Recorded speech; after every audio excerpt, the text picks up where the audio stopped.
Hi class, my name is Erika Tadeo, and in this video I'll be discussing the very first women's rights convention in the US, the 1848 Seneca Falls Convention.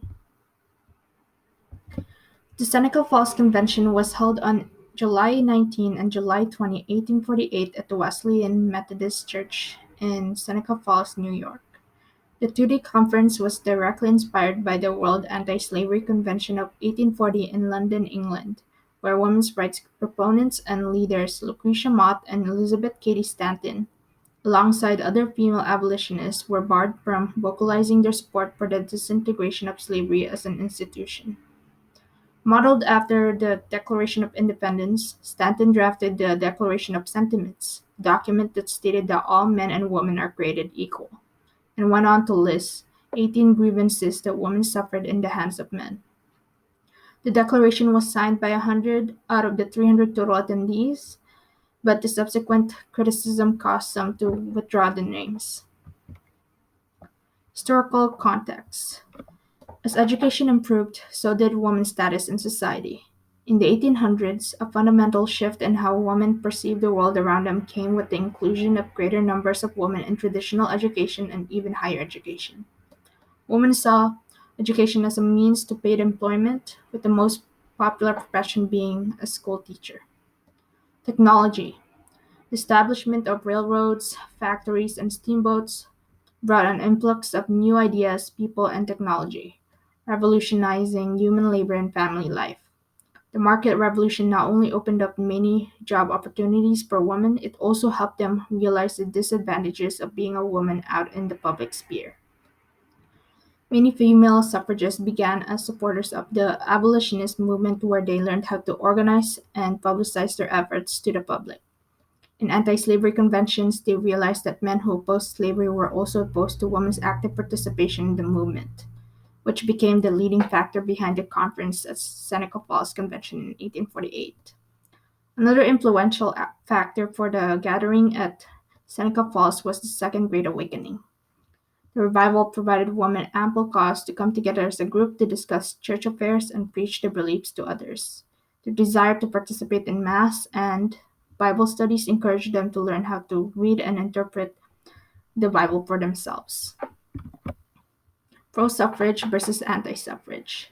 Pro suffragists. At the same time as the abolitionist movement was gaining traction all over the nation, female suffragists in the North saw the parallels between the mistreatment of slaves to the injustices they have suffered due to their gender.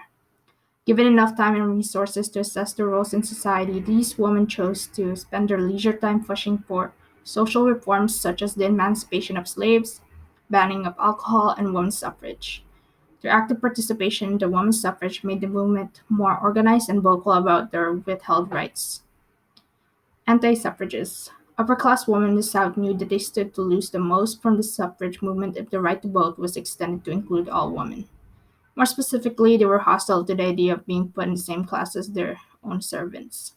Educated in the art of economics, they were well aware that the success of the movement would lead to their family's financial downfall.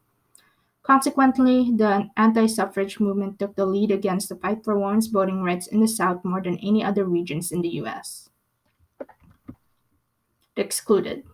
From impoverished whites, enslaved African Americans, and Native Americans driven off from their ancestral lands, many were excluded from the upper-class women's attempts to gain the right to vote.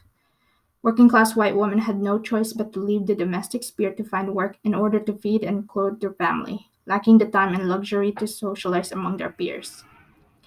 Freed people were rare, and most African American women found themselves working as laborers or domestic servants under the watchful eye of masters and overseers. They were often marginalized by white suffragists and endured dual oppression for their gender and skin.